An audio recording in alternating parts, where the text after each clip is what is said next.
Hey, what's up, everyone, and welcome back to this week's Weekly D, where I'm talking to the lovely Beccie Dunn, and we're going to be discussing all things social media, of course. But I want to put a little trigger warning out there because we do discuss pregnancy and we do discuss weight loss. So if this is something that is going to trigger you, please go and check out some of my other podcasts. But without further ado, this is the Weekly D. Because, honey, if you ain't getting your D on the daily, you better at least be getting it once on the weekly. Weekly tea. If you're not getting any and you want some tea, then come and join Dan up on the Weekly tea. It's the Weekly tea. Hey Becky, thank you so much for joining me on my podcast again. This is like your third time on my podcast. I obviously Number 3. love talking to you. I love and coming back. I'm super excited to talk to you about this because the whole Weekly D series I'm doing at the moment is all based on social media, and you are the queen of social media. I've got so many questions I want to ask you. But before we get into that, how are you? How are things? How's the baby? Yes, everything is all good. I am doing really, really well. I didn't know how I would manage everything, if I'm being honest. Honestly, I didn't know how. I hear so many negative things. Not negative, but you're like, oh, you're gonna have like no time. You're gonna be really, really tired. You're gonna be like just all of this stuff. And it was like, oh my God. So on the lead up to before giving birth, I was pre-planning on when I was going to edit my content. Like I knew that during the night feeds, I could, if they were going to be like up to an hour, which sometimes they can be, I was like, right, I said to Rob, I was like, I'll just edit my content then. Like I was And are you pre-planning actually when I able was. to do that? Yeah, well, so Roman sleeps really, really well. I mean, he sleeps pretty much through the night now, but when he was a baby, I was getting up and doing the 4 o'clock feed. So then he would go back to sleep maybe like 5, half 5, and I wouldn't go back to bed, and I would leave Rob sleeping until maybe 7, 8. So I'd use that hour and a half in the morning to get ahead of the game and get all my content edited. Oh my God, you're so So yeah, I disciplined. never and still I when I went into labor, so my waters broke at 1:30 in the morning, and to keep myself occupied, I remember I was in my bedroom, I sat on the ball and I was just editing content and like getting all the days ready. Like, so I was just carried on working. And even when I was in labor in the hospital, I still posted on Instagram. That's crazy, isn't it? Oh my God, you are I like, was still on it. that's just like a next level dedication though. But I mean, like, and also you bounce back so quickly from having the baby. Like, as I've a lot of people said that to you. Like, it seems like you were doing crazy shit like really, really quickly afterwards. I was like, whoa. Like, was it a quicker process for recovery? I mean, can I ask a question? Did you have a natural birth? Was it Yeah, I did. Yeah. Pushed Oh, him out. okay. So it just popped him out. And then, so was Popped him it out. like just like a quick recovery? Like, how long was the recovery for you? The recovery, like all in all, before I was back on the pole, was 5 weeks. But Wow. I was really strict with my recovery. Like I Right. probably could have got on the pole sooner, but I was just really strict, really, really strict. And when I say 5 weeks, I was at the back end of that 5 weeks, by the way, so nearly touching 6 weeks. Mm-hmm. But yeah, like staying fit during pregnancy was one of the best things that I've done. My midwife said to me, my labor was going to be really smooth. It was like that initial pushing out phase was only 20 minutes. Wow. I was in labor for a slightly longer period, obviously, but yeah, that pushing period was 20 minutes. And then the recovery, I was so strict. As like if you work with a coach, you know, they put you through a plan. I put myself through a plan. I was going to the studio every day doing my recovery and stuff, just looking at the poles like, oh, I want to really want to get on this pole, but like just being like, no, like don't do it, like, because everyone's so consumed in their world, and it's only like you said, it's only like you'll come across maybe one of my videos and be like, oh shit, she's back.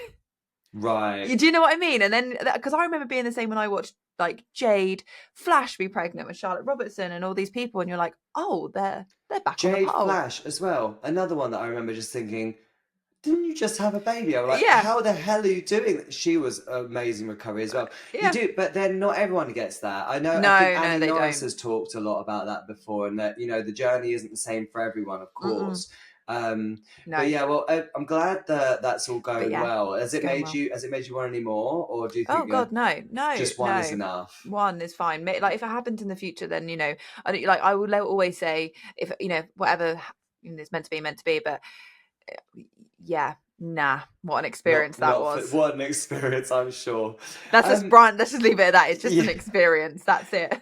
So I want to talk to you about your dedication to the cause of social media because I Yeah. mean we literally just talked about it then. Like you were doing posts whilst you were in the hospital. Do Yeah. you? Is there a reason why you feel that that's so important? I don't know, there's no reason for it, but I love it. What I is it love you it. love about it? I think I just love sharing. I just love sharing it. I love editing it. There is no real reason. But I feel like almost a need to post, but I don't get to a point where I'm like every day where I'm like, oh shit, I need to post today because I always Right. have everything ready to go. Like, Can I ask a personal question? Do you think there is any correlation between childhood traumas and our need for this acceptance and this what's the word? Like this like attention that we get on social media, because I know 100% it is for me, and I'm happy to admit it as well, because people are always like, why are you so focused on social media? Why does your following matter to you? I'm like, listen, I was a kid that had no friends at school. I was bullied so badly. Like for me, this sort of, oh my god, there's a word and I can't get it out of my head, like that sort of attention from others, and this sort of like this feedback I'm getting from people, and this love is the love that I probably just lacked as a child. And I right. think it's kind of been like a bit of a fuck you to the bullies. Do you know what I Mm-hmm. mean? And this like self gratification, and it's just. I definitely think that's got something to do with it, because I see so many people that I see on social media that have got millions of followers and stuff, and I look at them and I think I know even without meeting you that you are in the same position as me, because I know from so many people that a lot of it comes from that. What's your thoughts on that? Was that the story for you or no? No, it wasn't. I'm going to be really honest. It You're like, wasn't. I was actually really popular, so sorry, Dan. Sorry, loser. I mean, I did have a really a really good childhood, and that what like I you know school was great. Well, good for you. I know I sound like such a prick, but I see it because like I tell you what it is as well, and I don't know if you're the same, because I have someone very very close to me who is exactly the same. Do you feel the need to please people a lot too? Are you a people pleaser? Oh my God, absolutely. But it's funny Yeah, because I don't think people would assume that on social media, because, yeah, they see my controversial posts or whatever and the dramas that I've ever had in the mm-hmm, past. But actually, as soon as someone is upset, just one person, that's all it takes. And I'm like, oh my God, how can I yeah, make them not upset anymore? I don't want them to be upset because I want them to love me. And this is the thing, I'm not even embarrassed to admit it. It took therapy actually to even realize that that was what it was. yeah. But 100%, like, So when my content doesn't do well, I think it's because people hate me, and that's just like crazy that anyone would think like that. But yeah. yeah, it's nuts. And I know, and I'm only asking because I have someone very, very similar, like I say, very close to me. She actually then when she identified it and wanted to do some self-help, so started reading self-help books, realized that it come from her childhood, like exactly what you're saying. Right. Didn't have the best time through school either, was again a little bit of bullying and stuff. And like when I see her personality type, like she's such a people pleaser, like will do anything for anyone, and it totally makes sense because Mm, you're almost like you're craving, like you say, you're craving that need to want to please people, and like it translates into social media. But for me, although I love it, I know, and stuff like this, but I really don't care. Like I actually do. I care a little bit when my posts aren't performing, and I love it when they are performing. But when they aren't performing, I'm like, okay, what am I doing wrong? Because the market never lies. So right. I come at it from my headspace on it is more of a, okay, something that I'm doing isn't landing, and like the I've been reading a lot recently with like how to be successful, and the way to be successful is to outfail your competition. So Right. the more you fail, the better you're going to get, and that's how I see it with Mm, social media too. Like if I put up a post that I put out and maybe it gets like 2,000-3,000 views, for example, like that hasn't done very well, that's failed, and that's fine, but why? And that's right. what interests me too. That's what Yeah. I'm like, okay, so that performed really really well. Do you ever think though that sometimes, I mean, you say it failed, but do you ever think sometimes, I think it was just a fluke that it just didn't hit the algorithm as I wanted it to? Because I only say this because I've posted stuff before, it's not done very well, and I've thought that's weird. I'm like, I'll delete it and I'll post it a few days later and it'll blow up. And I'll be like, how weird. Why didn't it blow up the other day? Yeah, so timing is everything too. Timing is everything. Like if you really, really want to succeed on social media, you have to deep dive on these small details. So I know we're going to talk about this anyway. It's part of me growing when I was growing, because I've been posting consistently on social media. We've spoken about this before. If anyone's listened to previous pods, I'm banging on the same drum, but And you at post least 7-8 years. Like I've never ever missed a day, ever. But when I was growing, I really like homed in on what time worked best, and for me that was between 8:30 and 9 at night. So I would never ever post before that time. So if you, without like consciously thinking about it, or do you know what? Not as much now, because I think, oh fuck it, I've got so many, like that my following's like so much bigger. Yeah. That I'm like, if it lands, it lands. And at the moment, to be honest, I'm posting about twice a day. I'm loving it. I'm trialing. I post 2 videos every day at the moment. Crazy. So like the ones I post first are more of my fuck it, I don't really care if this gets like my kettlebell workouts. I don't really do sometimes I don't really do as well, but I love putting that out, and like I have people that do really like that. So I'm like, I'm gonna put that out. And then the stuff that I like want to do well, I will, or like stuff that I know the community will like combos, S&C, stuff like that. Then I put that out towards later in the evening. Yeah, so we know that if we see a post between 8 and 9 p.m, we know we need to give it a like, because we want that one to perform well. But it always does well, and it always has for me. And I speaking to Charlotte about this. So I'm trying to get comfortable on my chair. There you go. Speaking to Charlotte about this, Robertson, and she always posts really early in the morning and has great success posting early in the morning. I've noticed that. I've always noticed it, and it's that whole thing. And people ask me all the time, they're like, "What's the best time to post?" And generally, I always say apparently evening. But do you know what? Sometimes I'll post in the morning, and it will do well as well. I think the truth is that, and I say this with love, like if your content is trash, it's not going to do well at any time of day. This is true. Yeah, this is it. Like, because I'll post a video. This is why I don't really care for timings anymore. I'm just going to post, because if it's good, it will land.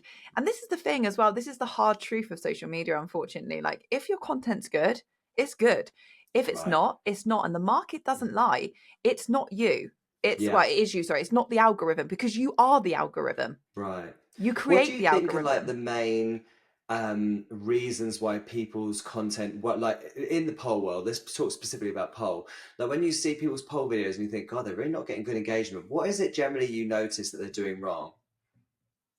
I think there could be a couple of things. I think you have 5 seconds to get somebody's attention. Yeah. And if you can hold that attention, and even so, like if you start looking, if you deep dive again on your insights on your video, you can see how long people stick around for. And it's very rarely that people will stick around till the end. And that's just crazy, isn't it? That's just attention span. So if I see a video that's poorly shot, poor lighting, bad angles, I'm just not interested. Visually, you have to have that. You have to be captivated in that first 5 seconds. If you haven't got my attention, then scroll.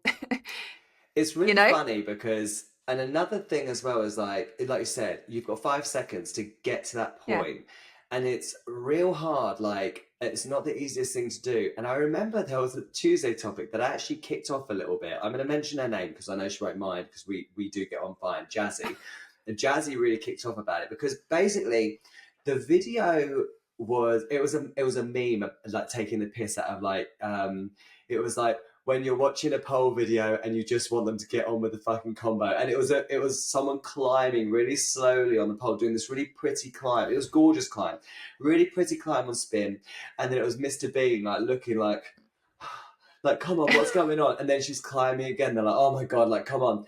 And she was like, but the problem is like, this isn't giving a good example for beginners, because, climbs are so important.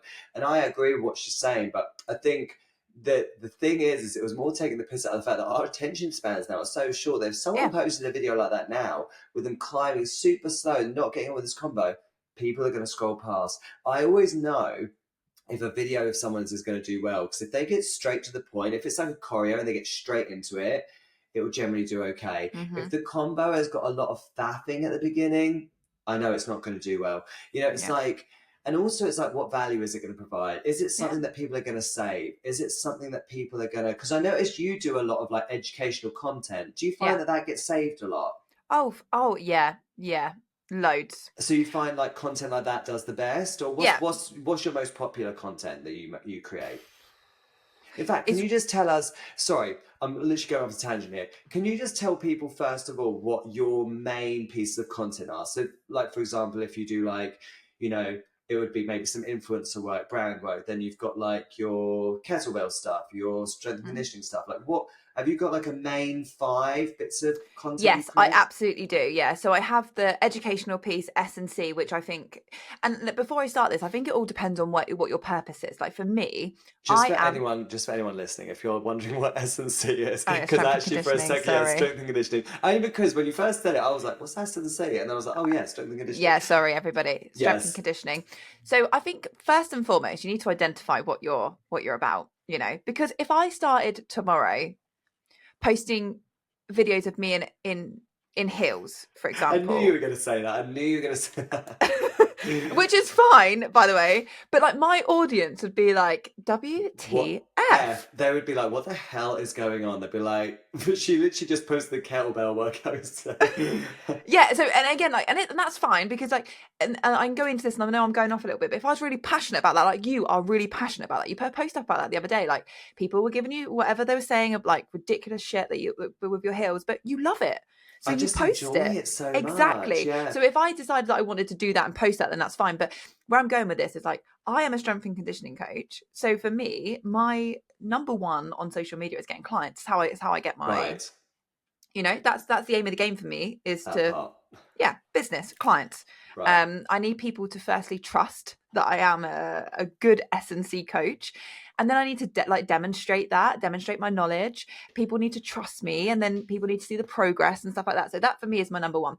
And then I obviously sell a kettlebell plan. So the pieces of content for me are S&C, strength and conditioning, and then kettlebell stuff. I need to do more of that because every time I do it, it does really well in correlation to the kettlebell plan. I just forget because I just have I need to be a bit better with that structure. But so kettlebell content, whether that's do this move to get better at the pole or post workouts or whatever it might be. Again, took a really long time for my workouts to land, but I love them and I'm really passionate about it, so I continue to post it.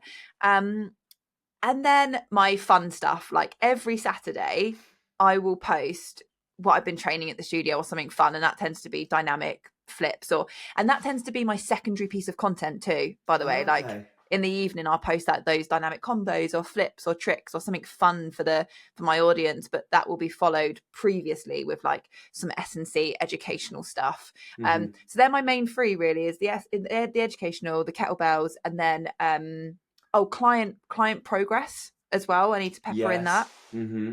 And the fun stuff, the flips, because also like this for me I feel like is more of a, this year I'm really focusing on doing more workshops. I've been asked to go to different camps and being hosted at different studios, which I'm super grateful for, and a lot of people are wanting Oh, me to you're go going to. to Mountain Pole Camp, aren't you? Yes, I'm well Yeah, excited for you're that. gonna love it there. It's my favourite pole camp. When I saw like you, Phoebe, and that lot we're all gonna get to go there, I was like, they are gonna. You're only there for like 3 days though, right? I know. You're Yeah, gonna be gutted as well because you're gonna be like, oh my god, I need want to to stay. stay. Yeah, it's amazing. Like, literally, you'll go and you'll probably be like, oh my god, I actually need to come back here as like a student. Like, if she didn't invite me as a teacher, I probably would go as a student just because it's so nice. I just Yeah, love it there. It's yeah. lovely. So, to be honest, that never used to be something that I was really interested in, because when Rob, like with my lifestyle, my family set up, my weekends were really precious, really Yeah. precious. So like going away at the weekends were just a bit of a no-go for me, where now my life is very, very different. And like, for example, I'm going down to Cornwall. So I'm leaving Thursday. I'm teaching on Saturday, and the boys are coming with me, and we're making a little bit of a Nice. holiday. Like so, and I looked at them coming out to Austria with me. I mean, it's there's no point in coming out to mountain because it's so full on, but stuff like that where they can come with me now. But anyways, right, so I am going and teaching more at different work and being asked to do workshops and my intensive days and stuff like that. So people need to see you doing the stuff that you're going to teach. A lot of people Yeah. ask me to come and do dynamic tricks, flips. I get a lot of people come to me for that type of stuff, so you also need to showcase what you can do. Yeah. Do you know what I mean? I guess, and there's obviously like you said, a lot of this content is really selling what you're doing. Like the Yeah. kettlebells is your kettlebell plan, the strength and conditioning post is. How do you keep a balance of being a content creator that's going to give them stuff that is going to entertain them, because this is an entertainment platform, right? You know, Instagram, TikTok, all of them, they're there to be entertained. How do you make it so that there is a balance of sales and entertainment? Well, I think that entertainment comes from the flips, the tricks. Mm-hmm. That for me is the entertainment. That's how I Right. see it, because that's fun content that you would watch and be like, I'm going to save that and do that. And what's your percentage, like the ratio of that? So what's your ratio on, like, you know, content that's just fun and then content that's more salesy? I don't know. I'd say it's like pretty 50-50. It is, okay. Yeah, because like really they both go up, like I say, recently, like actually for the last couple of months I've been posting twice a day. Mm. So one tends to be like an S&C, and one tends to be yeah, like more fun, more like combo based. And if you're posting twice a day, because again, and I'm trying to ask questions more, because obviously I know how it works. I've done the 2 day posting a thing again, and I just couldn't do it. I just two a day for me was just a bit too much. Yeah, yeah, yeah. Unless something is going, unless something is just there, it's ready. I'm like, oh yeah, actually I'll post that today. Like I remember even, one of my friends, Holly Baker, she actually commented on something. She's like, 2 posts in one day. I was like, I know. I was like, I've got so much content to post.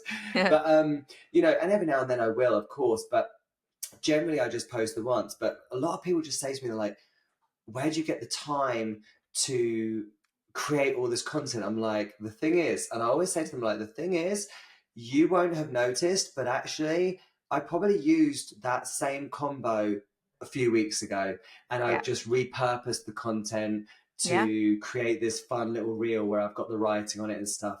It's Oh yeah. repurposing content for me is so important. How important is repurposing content for you? I don't do it enough. I should do it more. I definitely do it. I did miss that out on educational, or not on educational, fun content. Occasionally, I will find those funny, not funny, but those sound bites. You know, where you're like, Yeah. and they're not funny sound bites. They're more like just ones that are popping off at the moment.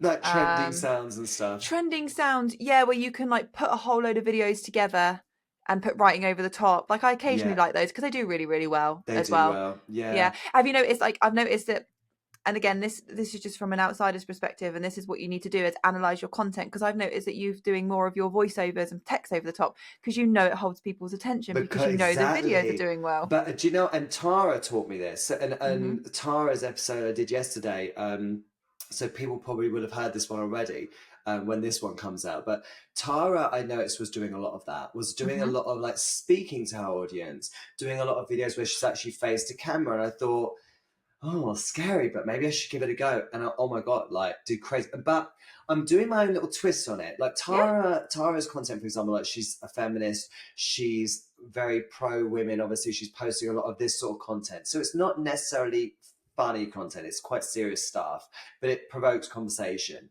Whereas mine tends to be more that I just want to have some fun, because really my vibe is always that I want to make people laugh. So I'm trying But to that's make it you, fun. right? Exactly. It's Because me. if you copy it, it's a bit like, right, it's the same, like you've taken inspiration from that, from Tara, right?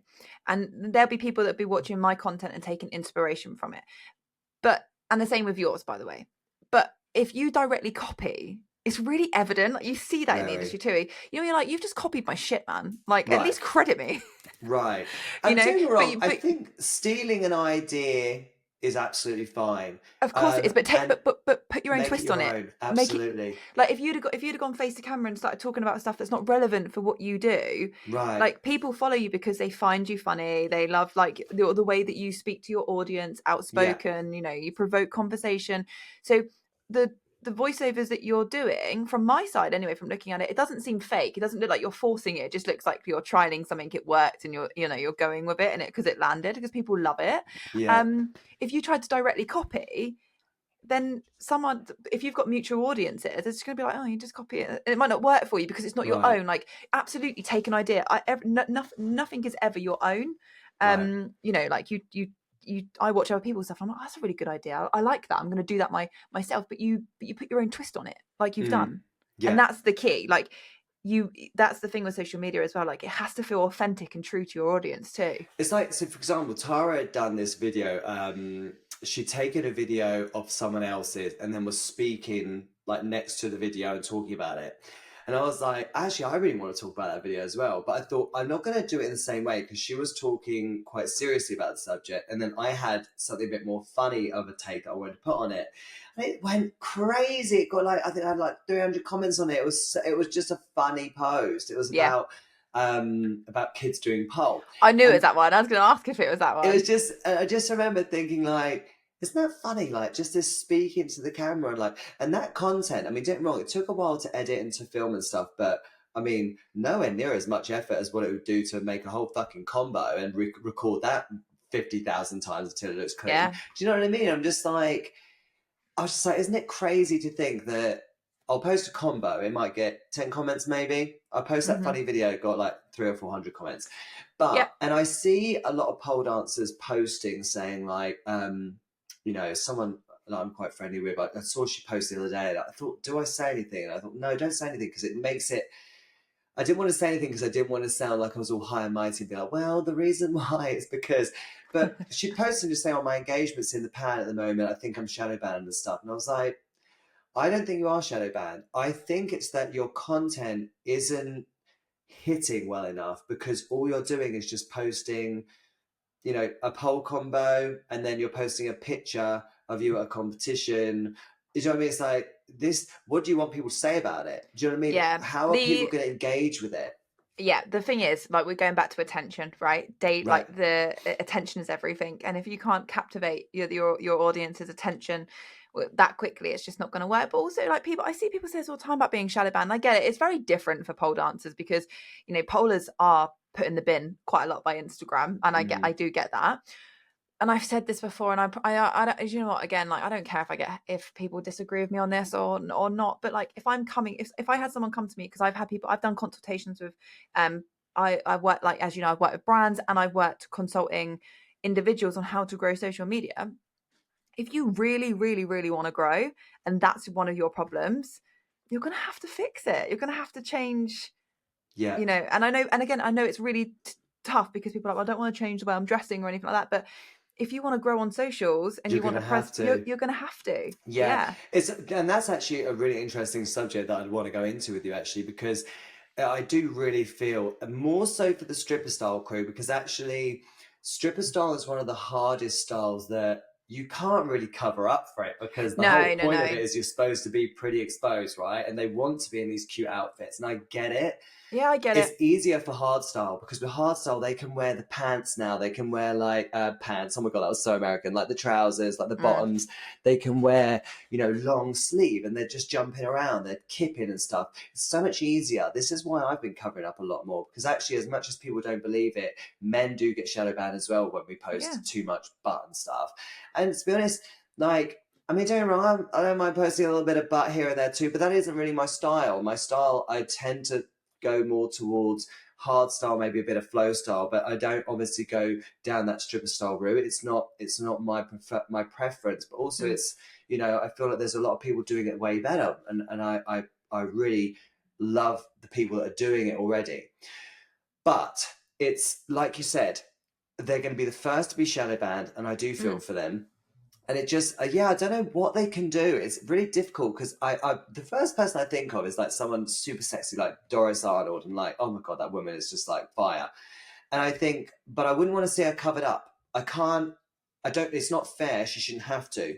Yeah, but this is it, isn't it? It's like, could you imagine Doris like coming out in like tracksuit, like I know it sounds terrible because obviously we love this brand, but like an Aura full cover bodysuit. No, she's never going to wear something like that because she's too fucking hot to be covered with that. Yeah, but that being said, I'm just going to check this before I say it. So bear with me because I'm just checking on her Instagram. Well, whilst you're looking, so this is something else as well. And I find this really, really difficult because I know that you can get shadow banned by Instagram. So I'm very, very aware of that. Yeah. She's still got 82,000 followers. And you know why? Because her content's fucking good. Yeah. It's shit hot. Yeah. So, you know, like, again, I think people forget as well. It's easy enough to say, oh, you know, I'm not growing because my content is shadow banned. Remember that shadow banning only stops you from being seen in the For You page or like when people search you. But Yes. who searches that? I mean, when I'm seeing content, I'm just seeing stuff that comes up in my feed, and that will come up based on how your followers that you currently have interact with that content. So that's why Yes. Doris does well, Yeah. because I mean, don't get me wrong, it will do even better now because she has 80,000 followers, like you said. Yeah. But back even before she had 80,000 followers, if she posted something that was fire and everyone was commenting on it, commenting, that's going to boost that post, whether she's shadow banned or not. Yeah, So because what you see on your FYP um is it called for your page on Instagram? Is that I just don't know. TikTok? Yeah, I call it a For You page. I assume it's called. Yeah, explore Dora the Explorer, whatever gets pushed out on your explore page. A lot of the time, if you're like, why am I being sent this? It's either the algorithm's picking up that you want to watch it, or it's because a mutual follower of yours has interacted with it. Right. So there is shadow banning, and I'm very, very aware of it. But I think if you really, really want to grow, you do It's have to take that possible. into consideration. Yeah. Yeah, but it is possible. Yeah, of course, because your content still needs to be fire. Well, we know this as well because, like I said, yes, I do really feel for the stripper style community because they are really targeted. But there are stripper style pole dancers who do, like Doris, who grows with a really decent amount of followers. And Mm, it's definitely possible. But I think, yeah, it's a just little bit always going to be, harder. it's always just going to be harder, isn't it, Of for course it them? And is. I Of course it really is. feel for them. But I definitely notice myself covering up more. I mean, I'm really lucky because I'm in a male body. Yeah. And even when I dance topless, I'm fine. But you'll notice that in a lot of my content, it used to be mainly because I was bigger and I didn't want to get my body out. But even though I've lost weight, I still will keep my top on, just because I'm like, the more coverage, right, the less likely, I'm gonna have Yeah. that issue. And actually, Harriet from Hella Heels was telling me that anything but exposed, she was like, anything front ways, like if you're showing too much cleavage, that you can get away with that. She was like, but she's noticed that It's the butt behind. cleavage. Yeah, it's the behind. It's You the are right, bum. actually, because I was shadow banned for a really short period. Well, actually, it's not shadow banning, is it? It's your content's just blocked out from new followers for a little while. And I Yeah. actually deep dived on that thing that you can find on Instagram to see whether you're blocked. And I was like, oh my god, I actually am. And I looked at what it was, and it was client progress pictures where I'd posted a client progress. It was Of a their back shot. bum. Yeah, it was a back Yes. shot, and she was sat in the hoop with like a thong on, but predominantly back, and it was that was shadow that had Ah. flagged, and I was like, oh, okay, interesting. And I think I don't know if but what was interesting, yeah, because me and Charlotte did a gold shoot back in June last year. And like I posted BTS of that, and there's like us in the mirror, and like our boobs are covered up, but like we're pretty much Naked. Yeah. completely naked, and that didn't get flagged. I think, and so this back to when we were really looking into the whole shadow banning thing. We'd obviously been like, oh, I think a lot of it is based on which parts of your body are being shown, but also skin tone, because if Mm, it's picked up like too much skin tone, yeah. it'll flag it. Whereas that like stuff you were covered in, it could pass as a bodysuit. But for some of them, like Yeah, no, some of you're them look right. really like bodysuits. That they're Yeah. basically just bodies painted. Do you know what I mean? So Mm. yeah, I think some of them it's that's the issue. But yeah, I mean, so you're not shadow banned at the moment. And for No. anyone And I never listening, go on, sorry. actually, I'm just going to say real quick, for anyone listening, I have said this is some of the others, but if you also want to know if you're shadow banned and you want to know if your content's being restricted, remind me, Becky, settings, help, account Yeah, it's status, account status, yeah. and then it will show you there. So if you're all green, you're all good.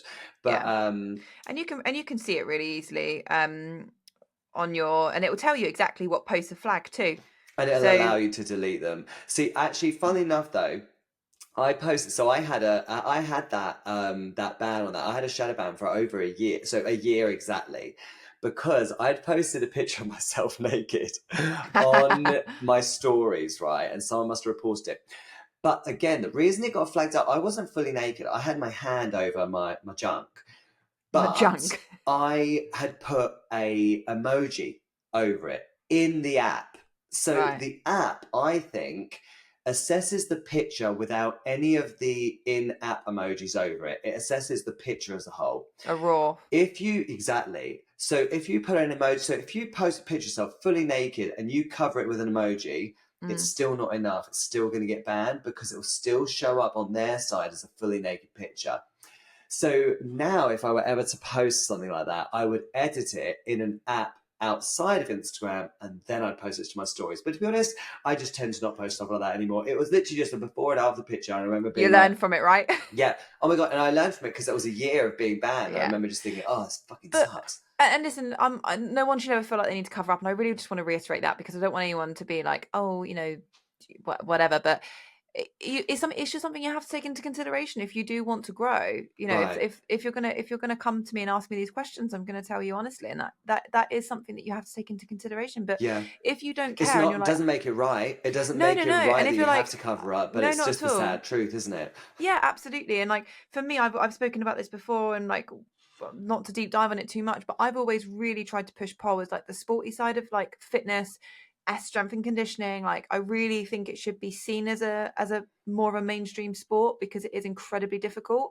But in order for me personally to be to be seen like that, that's why I choose the dress the way that I do. That's why I love wearing socks. I think it looks so cool and so sporty. It's where I wear like trackies more so over. I don't really have my bum out very, very, very, very rarely ever. Right. Because I like to have that like that sporty feel. And that's just me But also, personally. it's on brand. And let's talk about that actually, because, like you said, sports and fitnessy side of pole is your branding. How Yes. important do you think it is for people to create a brand Oh, a through? brand's everything. It's so important. Like, I Brand mean, is it's everything. funny as well, and as well, that doesn't necessarily mean, and I'm saying this as someone who speaks from experience, like I do my heels and I do, my tricks and stuff, and I blend both with quite, I think it works together, and Yeah, people it know does. that now as my thing. But I stick consistently to it. But if I was posting tricks, like you said, if you were posting like your tricks, your strength and conditioning, and tomorrow you posted this super sexy choreo, people would be like, that's random. Yes. Unless you were looking to obviously transform your Instagram to go more towards that, which would be Yeah. different. But if you were to randomly do that, it's like, when you see sometimes people will post just the most random piece of content and Mm-hmm. that's nothing like what they normally post, it does make you think, and that tends to actually get a lot of people unfollow you because they think that maybe you're going to change your content and stuff. So yeah, be Yeah. really careful of that, people. And on that as well, like it takes a really long time. I think people underestimate, like they'll start posting maybe consistently for 2 weeks and not a lot happens. Like Right. unless you've been consistently posting for 6 months to a year, that's how long it takes. Absolutely. Like I remember when I decided that I was wondering where I was going to go in this space in the pole industry, and I then recognized that, like again, because I said to you, go like trying to focus on workshops and teaching and stuff just really wasn't for me, because being away from Rob at the weekends, just like that just didn't work for me. Was too much of a home girl that really enjoyed that. So then I was like, well, that was like, I'm talking years ago, but when I realized I wanted to be a strength and conditioning coach, and that's what I love doing, and the KB training and all of that type of stuff, when I started pushing my narrative on that on Instagram, it took me I've had this conversation with Stacey. What's her surname? It begins with S2. I always get it wrong. Snedden. No, another S and C. Shapiro. Shapiro, yeah. It took a really long time for people in the industry to go, oh, hang on a minute, maybe I do need to take this seriously. Maybe some cross training would help me. Maybe if I take care of my nutrition and focus on protein, actually, maybe what they're talking about is some good shit. But so I had to be consistent with that, and I think that's the same with like if you've got a goal and if you want to be recognized as something in the industry. So whether that's like amazing at hills or choreography, flow, dynamic, whatever it is, like you have to be consistent with what you want to be known for too, and that comes with building brand. Yeah. So if I feel like if for what I'm known for in the industry now, I think is like a strength and condition. That's what you think, right? Yeah. Kettlebells. Yeah, I think of like more Yeah. like pole, tricks, sporty, strengthy, Yeah. get fit. Like, Yeah. And that's like, yeah, exactly what that's like for me. Like it's music to my ears. That makes me so happy because that's yeah. what I want to be known as. And that's And that's what absolutely I've what been. I associate you with. Yeah, so for sure, I think you're definitely doing a great job of that because that's exactly what I associate you with. Oh, hey, so sorry to interrupt your podcast. I just wanted to pop in really quickly to tell you about one of our sponsors, and today's podcast is sponsored by Ra Designs. Ra Designs is an activewear brand that create activewear for pole dancers and people doing alternative fitness, aka aerial silks, aerial hoops, straps, you name it, they've got something for you. They've got a women's range, they've got a men's range. Woo! I love men's pole wear because it's so hard to find. And they've also got a whole range for women with curves. Can we talk about women with boobs? It's hard to keep these babies in, I hear, right? Well, Ra have got you covered. They have got a curvy girl range, which is going to keep you feeling supported and looking amazing. So please go and check out our sponsor for today. Thank you so much to Ra. We are so happy to have you on this podcast. Go and check out Ra Designs. And funny enough, actually, you just mentioned something that just reminded me of something I wanted to talk with you about. Because you mentioned about, like, you know, you're putting content out there trying to teach people that, you know, like, if they get their protein goals up and they do all these things, it's going to help them with their strength and conditioning. And obviously, one of the things that you do, and we've mentioned it a second ago, was like before and after pictures and stuff for your clients. Now, with social media, it's such a, especially within the pole space, we try to be super body positive. How do you, because this is something that I'm just going to, just to make it a little bit easier for you to talk about. I've talked about this before because as someone who's just recently lost a load of weight again, I go up and down in my weight all the time. Yeah. And I'm proud when I've lost some weight. You should be. Because this is how I would like to look. It's not to say that I hated my body before or anything. And I always say this to people and I always have to give trigger warnings so that no one's upset by it. But, you know, it's just, how do you work around, you know, posting the progress, saying that you're proud of your clients without people thinking that you're fat phobic, for example? Well, this is the thing, right? I take how careful how I say this. You got but that, like, for anyone listening to this, trigger warning, weight loss, right? Let's just set trigger warning. We're going to talk about weight loss now, right? But you know, anything you say right now, the lightness is someone might get offended by it, because if we're going to be talking about weight loss, it might trigger someone. So let's just put that trigger warning in there. I put a trigger warning on anything that's body dysmorphia related. Right. And I'm talking about myself because I've posted numerous times with me when I used to consume 900 calories and looking stick thin. And now I consume 900. Fucking hell, that's literally like one meal for me. Right? That's all I used to eat all day, every day. It was actually 3 bowls of Alpen I used to have with almond milk. That was it. And yeah, it was just really, really bad. And I just want to help people with that. That's like another reason why I'm so big on like S&C and stuff. And like, just to circle back on this, like why I'm so big on trying to emphasize being strong, because when you feel strong, like for me, the way you look is a complete byproduct. And when you start looking at what your body can do, like feeling strong, you start to feel really empowered. And that is coming from experience too. Like, because now I eat between 2.4 and 2.6 a day. Nice.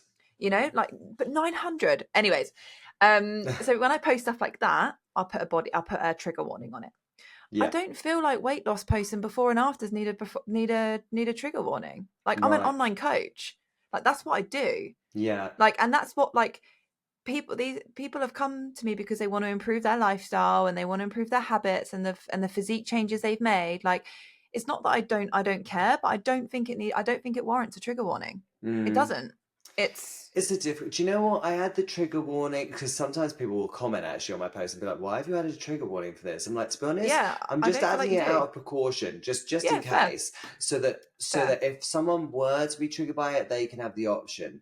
I do have this theory that actually no one really reads the warning and takes the warning. I'm sure they just look through the post anyway. I think actually, if anything, when you write trigger warning, I feel like it almost entices people more to look to see what potentially is going to trigger them. And then they get offended because they were triggered. And I'm like, oh my God. But then generally they can't say they were triggered. That's the difference, I guess. It's because you said trigger warning and they've looked, it's then down to them. It's down to them. If they got offended by it, that's their problem, not mine. Yeah. But it's a really tough balance to have with social media because, and it must be really hard for you. I mean, I post before and afters, but my before and afters are of my student ones are more of like their strength before and afters. Whereas obviously for you, you're working with people not just on their strength, also they're looking at diet with you and all that sort of stuff as well. I actually don't care, Dan. That's the difference. Like, I'm so like resilient on social media. Like, if you know, if I'm going to talk about something that's triggering, like body dysmorphia, stuff like that, I will absolutely put trigger warning. But before and afters, there's no trigger warning necessary for that. No. And if someone commented, I've had people comment as well. Actually, no, I haven't. I've had people comment on other stuff that's nothing related to. I've never ever had bad comments on before and afters ever. And if they did, I would delete it and block Yeah. them. And I've said that to you before. If I ever get any negativity, which I very, very rarely get, but if I do, I delete it and I block them. Yeah. I don't care. Listen, if you're going to have a presence on social media and you want to, you want to grow, you have to. You can't care. You Yeah. can't. And So also you got to remember that as soon as you start growing, the hate only gets worse. yeah, So of it's course it just that whole does. thing, you got to get used to it. But do you ever get used to it? Do you ever allow it to get to you? Never, ever. I really don't care. Ever. There's Really? actually not ever. There's never ever been. Because I very, very rarely get it. If I'm being totally honest, and if I did, I got once. Someone called me a slut on a video, and you know what's hilarious? I really, really wish I took it further and took it to her organisation. She was a lawyer, Ah. and she was a lawyer, and in her bio was good vibes only. And once I didn't find her, but somebody found her on LinkedIn and sent it to me and was like, she's a, but yeah, basically that's how I found out she was going to be a lawyer. And someone said to me, like, you should send it to her organization to say that one of your employees is cyberbullying, Yeah, essentially. absolutely. And people should be called out for that. You can't put in your Instagram bio that good vibes only and then go on hating on people. So I shared it on my story and everything. I outed her, but again, I just delete it. I really don't care. I'm so like, I'm quite mentally strong anyway and thick-skinned. So if you come at me, that's okay. Like, Yeah. but It's like, true. That's actually a you know, great idea as well. Like that would be so funny as well to see. I know it sounds terrible, like, and people will probably think this is such a horrible thing to say, but to watch someone lose their job because they were a dick online would actually be quite hilarious, I think. Like yeah, there's so I many people I wish also had normal jobs so that I could do the same to them. yeah. But equally, like, do you know what? I just don't care. Yeah. Do you know what? Honestly, mate, I'm too It'd be busy too and much effort for me, I I'm too think. wrapped up in my own little world with what I've got going on, with what's important to me. I just don't care. But equally, I feel like her organization should be aware that you have an employee that's cyberbullying. For Because sure. that's essentially what it is, right? And Yeah. I sort of wish I had like sort of just dropped like the MD or the director of her lawyer firm like the picture saying, hey, just an FYI, this is happening. But anyways, so I very, very rarely get any hate, and if people unfollow me because they don't want to see it, that's fine. But that's what I do, Dan. You know, I'm an online coach. Yeah. A transformation is part of what I do, And I and guess if you're following a page like that, you've got to understand that there is a risk. of course there is. But Right. also, like, I just don't understand how it is triggering. Yeah. I understand, like I say, but there is parts of it, like when we're talking other stuff like bulimia, body dysmorphia, stuff that comes that's deep, you know. And I Yes. work with a lot of clients that have that, and I've experienced it, and I completely understand, because when I do post stuff like that and put a trigger warning on it, people are grateful for the trigger warning, and I Yeah. understand, because I'm talking about you know, where I was and where I am, and I understand that a lot of people can resonate with that, and that's why I post it too, to say like, hey, I've been where you are, you know, I can help you. But yeah, I just whether it's right or wrong, mate, I don't think it warrants a trigger warning. Yeah, fair enough. And you mentioned about like people unfollowing you and stuff. And again, this kind of segues us into another thing that we wanted to talk about.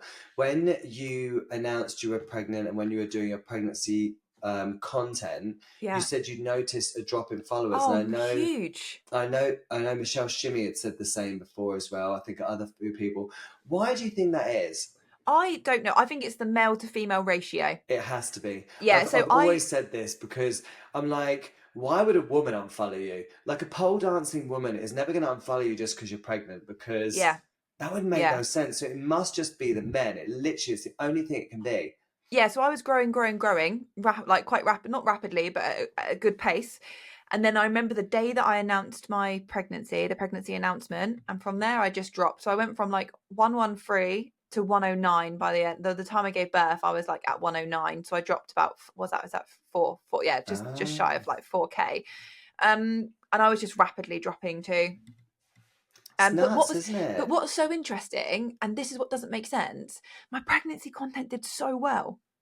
it performed the best out of all of the content that I was posting. Yeah, but do you think that like the people that you were losing were people that weren't engaging with your content anyway? You got to remember, Yeah, like, maybe. And did you my ever see the stats on the yes, the male to yeah. female? So was it mainly men you lost? Yeah, it was a percentage. So I have a really, really low percentage of male anyway. So my Right. female to male ratio is probably 94% women, Wow. 6% men. Hmm. Right. That might, and that's, and again, like that fits with my brand and me, right? Who Of I'm reaching course. out. So it's all relevant.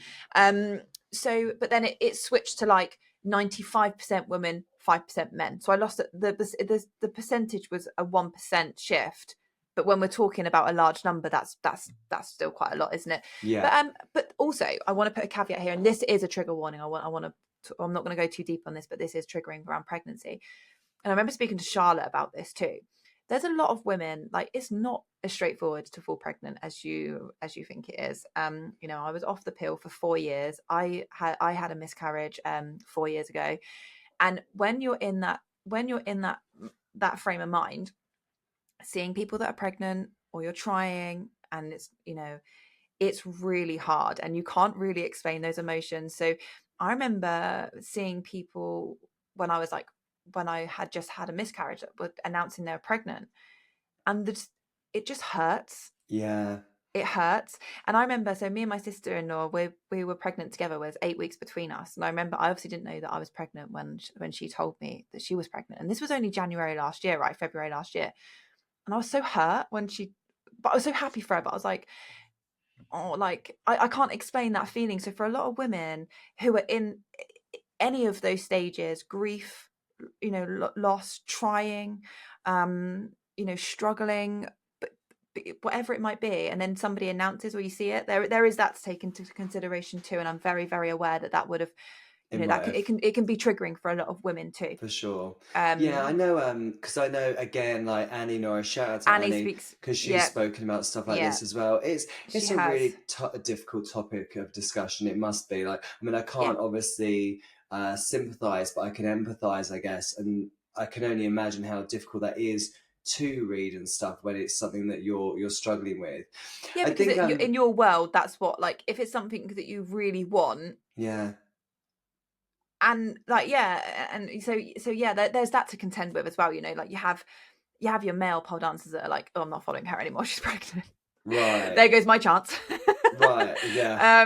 And then you have the female followers as well that like for them right now in their life, it just might not be what they need to see on their feed, which is totally understandable too. I get that. But also, it's really funny. You were talking about like so the people that you lost were people that weren't really going to be engaging with your content No. anyway. And it's funny as well because sometimes when people mention to me about they want to start, I don't know, like an online course or something like this, and they want to sell something to pole Yeah. dancers and stuff. I've always noticed that it's much harder for women who have built a following off of being quite sexy Yeah. to do that, because actually they have a large following because a larger proportion of them are men.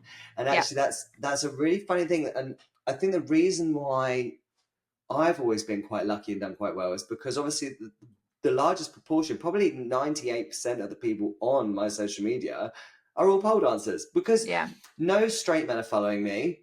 Gay men aren't really following me, maybe a few, because I don't really fit into that gay male sort of like fancy that they're going for. I don't have, random women who don't pole dance follow me, because it'd be really random, wouldn't it? So pretty much like my following is all pole dancers. So I'm really lucky in that sense, because it does make it easier for me to sell stuff to people. But when you build, so you're at 116,000 followers now. Yeah. Like, was there, like, how did you build that? And like, what would you say the percentage of them are pole dancers? Oh, I mean, I think still the percentage is really high. I don't know why it picked back up straight away after I was back training, Yeah. and I don't know.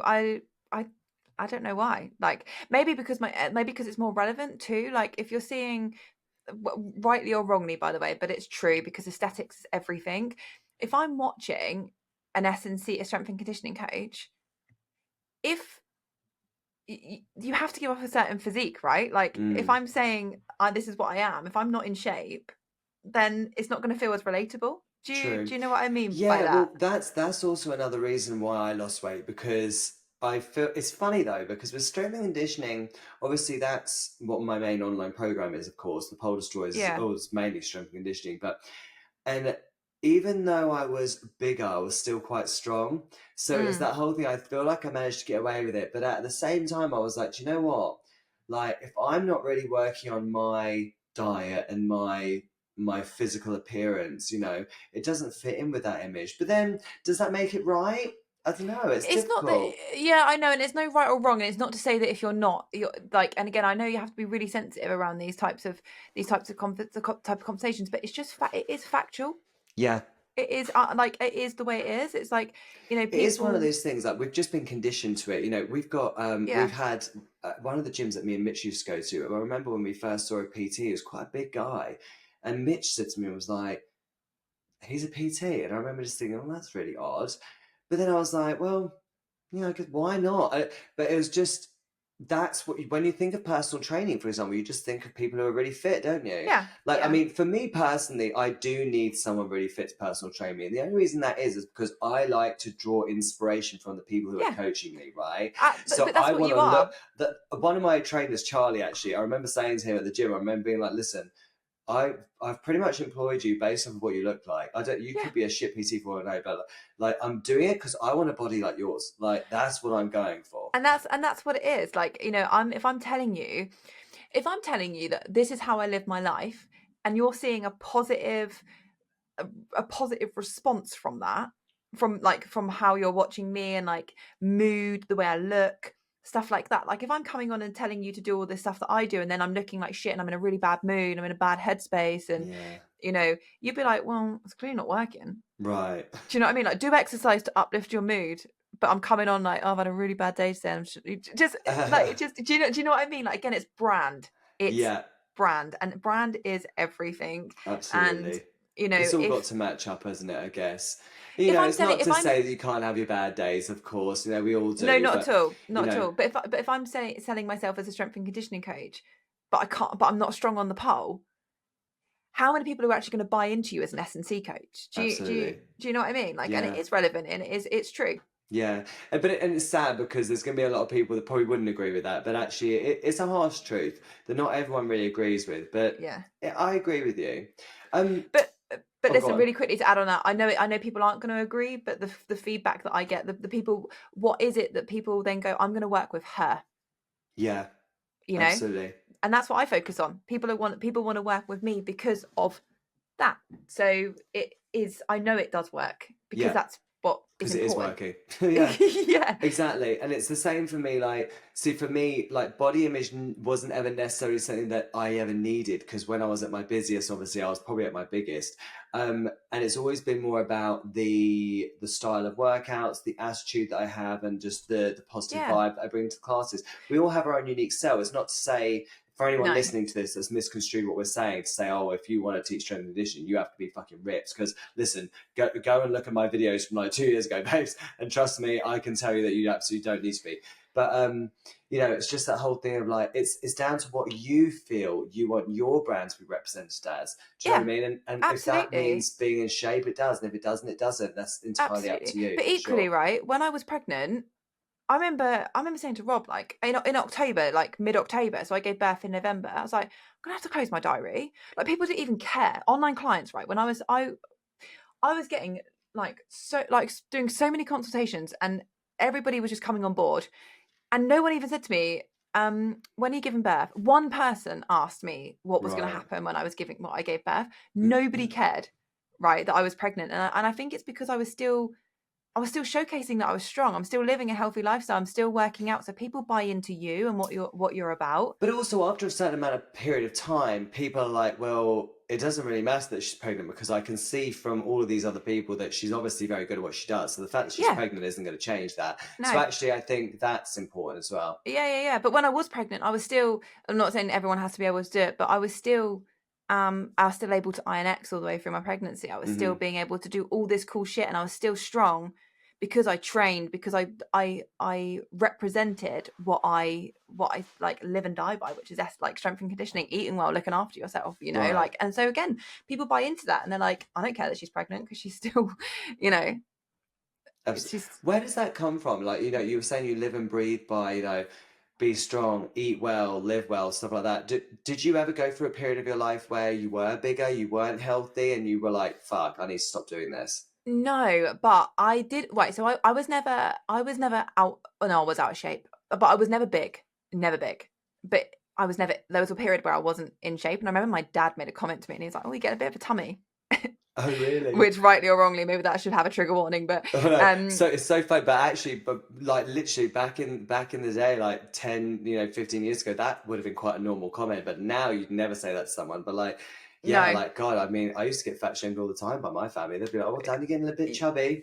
yeah, and but when like it was never anything. But I was always I'm tall, I'm skinny. I was tall and skinny. So and it was mainly when I was going out boozing loads and stuff like that, and when I Right. was younger. And my dad just made a comment, and like, yeah, that was when everything changed. Everything changed for me. But even when I look back at when I started doing pole, but at the very very beginning, like I was not out of shape, but I wasn't in shape.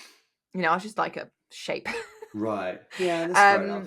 But this is why I'm like so big on it now, because I know how desperately people want to get stronger, and in order to do that, you need to, right, eat Yeah. more, eat well, Yeah, prioritize stuff that's important, everything that Kate's telling you to do, your protein, everything that for you sure. are doing, and the differences it's making, right? Yeah, I mean, and another one like that people don't talk about enough, sleep quality. Oh my God, like I that has listen. been a game changer for me. I tell you now, I go to bed every night now. I literally, I'm leaving that living room at 9:30. I'm asleep by 10. I wake up at 6. I keep that schedule. Even on weekends, we try to stick to it. Maybe we'll sleep until 6:30, It's really 7. important that you do, by the Oh way. my God, it keeps so circadian rhythms and stuff. Or Mm-hmm. I'm learning about all of these. I didn't know about any of this shit. And Yeah. like when I learned about it, we were like, let's give it a go. Let's see if it makes us feel different. And we No, try it it, does. and now we're like, oh my God, we love it. We're obsessed with it. Yeah, so I Crazy. did. So it's something that I deep dive on a lot, is your sleep, and then as a result your evening routine as well. But anyway, I listened to something the other day. I don't want to butcher this, but there was a study that basically 50% of people that lost weight that were sleep deprived, it's coming from muscle loss. Right. It's the implications of like lack of sleep has on you, because me and Rob were doing some we had this statistic the other day. It's actually crazy. So you see those people, or you hear about those people that are like, I can operate off on 4 or 5 hours sleep absolutely fine. There are some people with a particular gene that can, but Right. the likelihood of you having that gene is the same as you being hit by lightning twice. Wow. Oh my Yeah, God. like you need sleep. Like honestly, the people that Yeah. can actually operate off little sleep is very very very small. But anyway, The thing sleep is, is you can everything. operate, but are you operating at your Optimal. optimum level? No, of course you're not. You might No, think you are, but you're absolutely not. There's no, and no, you couldn't do it sustainably for a long period of time. That's the thing. no. Maybe short periods, sure. Yeah, but yeah. So it's all these factors, and again, there's something that is really important to look into. But we've got Yeah, sorry, sorry. we've Do you gone know, way off. literally was just about to say, I'm going to take it back on track because I had some other things I wanted to talk to you about. Yeah. You work with a lot of pole brands. What would Yes. you say to someone who is listening to this now and is like, what the fuck are these two bitches going on about? Let's get back to social media. What would you tell those people if they wanted to work with pole brands, if they wanted to start doing what you're doing and they want to Yeah. start working with pole brands? What would you tell them? First of all, know your worth. Like I've declined working with pole brands because they won't pay for posts. Right. I'm not charging an extortionate rate, by the way. Are you But I'm willing to equally. say what roughly people should be charging? I think it's really, really. The thing is, right, the difference between what a pole brand pay, and like as you know, if you're Me and following me Tara on have social talked about media, this, yeah. like I work with Harbour Hotel, for example, the hotel chain. What they pay per post versus what the sort of pole industry pay per post is Crazy. like I bet. is mass difference. Yeah, but anyways, just know your worth first and foremost. Like, and if you're comfortable with what you're getting in lieu, that's fine. Like, let's say a pole brand reached out and said, we want to do a video. We want you to do a video review for us, and we're going to give you £200 worth of products, for example. Yeah. If you're happy with that, and you're not there to make money on socials, you might be like, okay, that's cool. Like, I'll do that. I was going to buy it anyway, and I'd love to work with this brand. And I think that's Right. where I think a lot of people in the industry, the pole industry, like they're looking and thriving on those people that like will jump at the chance to work with the brand, which I understand. Yeah. But if you're making like me and you, we make money from social media, whether Right. that is directly courses, pole destroyers, kettlebell plan, clients. That's how we make our money, Right. right? And money is time. Mm. And if you want me to make a post for you, that takes time. I'm going to edit it. And like, I get good engagement. I feel like I edit videos really well. So it's all of that goes into it. Mm. And that's time. And my time is money, because if you want me to do that if I wasn't spending an hour doing that there, I could spend an hour doing something else that's going to make me money. Yeah, I know there Do are you know what I brands mean? out there that are like sending people like they're like, oh, we'll send you some free stuff. Like we just need this many posts and blah blah blah. And I just think, No. wow, like don't get me wrong. And so I mean, I was talking to Harriet from Hella Hills about this, and I absolutely agree with what she was saying. She was saying like, she said she was like, sometimes we'll see people, we love their look, we love their content, and we send them heels. If they post in those heels, we'll keep sending them more heels. She's like, but if they don't, that's okay because we didn't pay them to do it. So she was like, we prefer to rather than paying people, give them free product because they love the product. And This she is was like, it. and if they post it and they tag us even, great. And if they create as content, oh my God, like amazing. She was like, but Yeah. it's not expected. Like obviously if she wants stuff like that, she'd pay for that. Yeah. But if she's just going to send to people and they post, it's just a bonus for her. And I like Yeah. that approach. I think that's how it should be. I think it depends on what you're looking to do as a brand, right? Yeah. So let's take Aura, and Charlotte's spoken to you about this, and I know she spoke to you about it on the last pod that she did with you about how I Yeah. come on and basically at the beginning, before I was an ambassador, I did some consultancy work basically and helped implement the ambassador program. Now that ambassador program is exactly that. You are coming on to be an ambassador, and with that comes certain like not rules, but certain elements that you are expected to produce in lieu of what you get. Yeah. So if that is a brand, if then there's a two-way partnership. So I think it depends on the type of brand and what the level of partnership is. Like if you're just going to send me a product to just try and you're going to use it anyway, like, yeah, fair enough. But if you have a brand reaching out and asking you to come on to be an ambassador, that is a two-way partnership too. And like, there needs to be expectations in place. So I think it depends on what everybody is getting out of it, because you're not just sending me, like, say Hella Hills reached out. That's not so irrelevant because it's never going to be me, but say Hella Hills were like, she's got a lot of following, her engagement's good, I'm going to send her some heels. But like if I've lost where I was going to go with that, because I was like too caught up in the fact that Hella Hills are never going to send me anything. The thought of you wearing Hella Hills totally threw me off track as well. But like you were talking about, oh God, you've kind of totally blown me off of where you were going as well. I've gone when off you with started that. going there, I was like, oh, where's she going with this? No, but if they sent me heels and I'm never going to wear them, then that's different. But if they want more from you, if they want a lot of posts from you, or it has to work both. It does have to work both ways. Like if you're going to buy it anyway and you're happy with it, great. But if a brand is asking you to make specific content, maybe a specific style, and it's outside of what you would normally do, then yeah, charge for it. Well, I was chatting to, like I said, I was chatting to Tara Margulies about this, and when I was chatting to her, she was saying like a lot of the brands outside of pole, they're charging like quite a lot of money. They're paying quite a lot of money because obviously they're not within the pole industry, and the pole industry isn't. But do you think the reason why they're not is because so many pole dancers are doing it for free? Probably, yeah, absolutely. And it's that whole thing of like, well, why would they pay when so many people are willing to do it for free? Because there's so many hobbyists. That's the Right. thing, right? So like, let's take the girls in my studio. If Charlotte reached out to the girls in my studio and said, hey, if I do this, if I send you this, will you do this? They'd be like, hell yeah, I would. Yeah. Like they would be absolutely buzzing. Like I've got one of my girls at the studio that was recently in the Aura shoot. Yeah. Oh my God, it made her life. I love like that. and amazing. And like that, like, so you know, that's really important too. Like if you're just a hobbyist and you're being asked by brands and being like sent stuff, like when I was working in corporate, and brands wanted to send me stuff, I'm like, hell yeah, give me all the free shit. Right, absolutely. Now that it's my job and it's my time, no, I'm not doing it unless you pay me. And what are we? So someone, let's say, okay, maybe they've not got 16,000 followers. Maybe they've got, I don't know, let's say 20. Maybe they're even newer, like 10,000, 20,000. They're starting to build some traction on their following. They're doing well. I mean, what would you, if a brand contacted them and said, we're looking to get some content made, what do you charge? What would you recommend them to reply? Oh, mate, this is the hardest thing ever. But are honestly, you thinking like £50, 100, 200, 300-ish? Or like, are you talking like because, it's so hard to know because it is. the numbers, I don't know if they don't, there's no guidance. You're just guessing. Like I Right. could say to you, pay me £500. You go, no, I'll pay you £250. I go, okay. Right. And then like that's how you get like, okay, well, I'm going to charge $250 moving forward.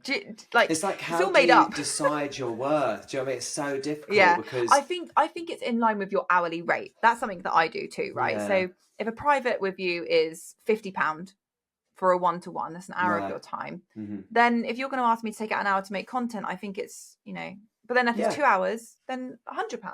Fair. That's actually a really great way. Yeah, That's how really I do love it. that way, actually. I guess for people like that are newer to it, I mean, don't get me wrong, I still think £50 for, even just one reel video is probably actually quite low. But for someone it's just really getting low. into it, like someone just starting, for sure, I mean, it's somewhere to start, isn't it? I guess if you're going to charge that, I would say £50 minimum. Yeah, I think nowadays, I mean, I started working with a brand and they were charging me 25 a video, but this was before I was working full time, and I was like, yeah, that's fine, because I didn't really know any better. Right. And then the more I've got, where like, a bigger brand like like Harbour, for example, is like considerably more per post. Yeah. Because they value what you're doing. Of course. I mean, I've talked about her again on this podcast, especially on this series. A friend of mine called Lisa, she's in the fitness industry. Yes, and she's I got know who millions she is. of followers. And I remember asking her once, ages and ages ago, about what her rates were, and it was thousands. And I remember just thinking, God, we'd never get that in the pole industry. It's just never going to happen because we're not big enough. But it just goes to show kind of how behind we are.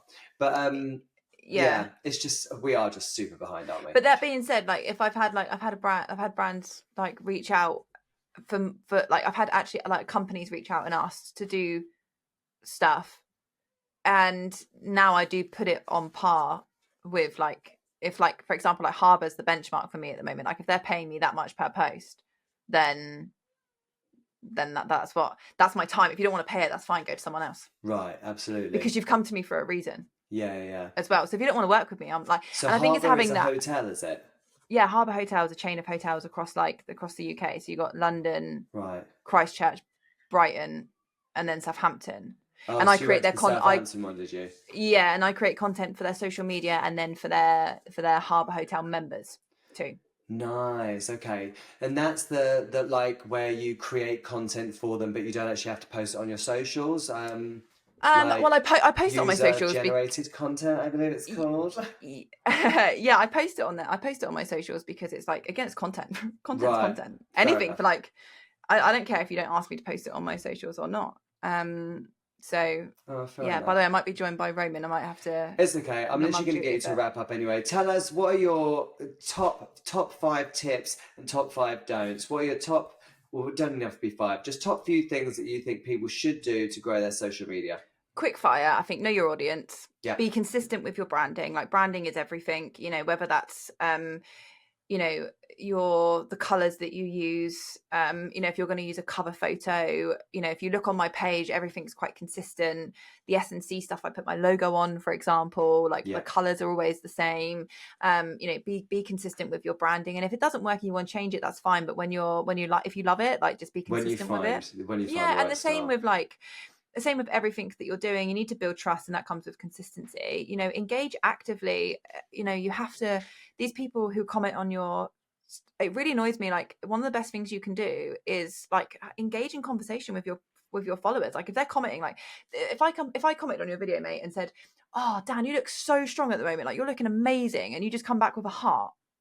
Right. Like I've taken the time to comment on your post, and you've seen it and gone heart. I think it's one of the laziest things. I'm do you like, do that? Well, I mean, if they've written a comment as long as that, I'd probably write, "Oh, thank you so much." So if exactly. If they just put a really short, like, "Oh, you look like awesome," I'll put a heart. Yeah, I'm the same. If I'm the same. If it's a heart, I'll put an emoji back, by the way. Right. But if someone's taken the time to write, they've stopped in their tracks, you know that you've got 5 seconds of their attention. Yeah. They've stopped. They've even taken the time to write a comment, and then you as a creator either just like it or put a heart.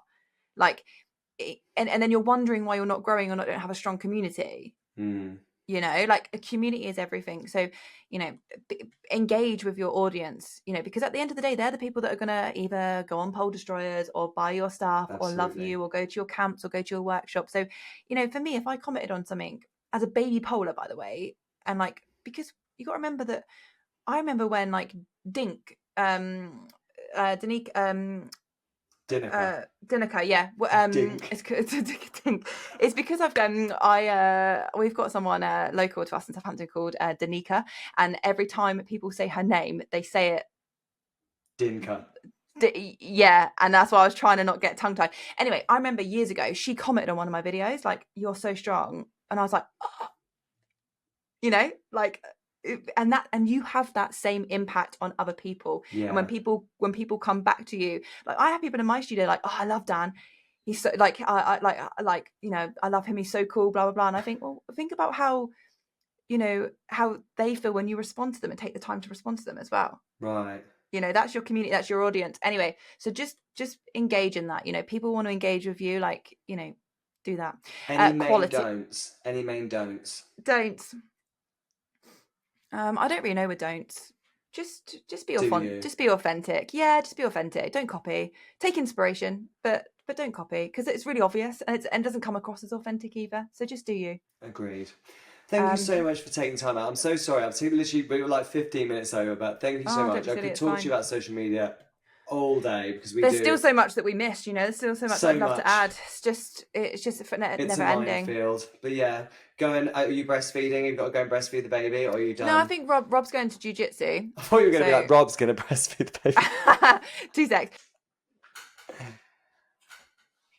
Yeah, Rob isn't going to breastfeed. I wish he could, but yeah, he's going to jiu-jitsu, and then so you're on babysitting duties. Mum duty. Fab. Enjoy. Have a good time. And thanks, mate. Thank you so much. I'll speak to you soon. Bye bye. Thank you so much for listening to this episode. I really hope you enjoyed it, and I've got so many more awesome episodes coming up for you, so make sure you stay tuned. See you next week. Bye. That was all the tea that you can get this week. Join me next time right here. It's the Weekly Tea.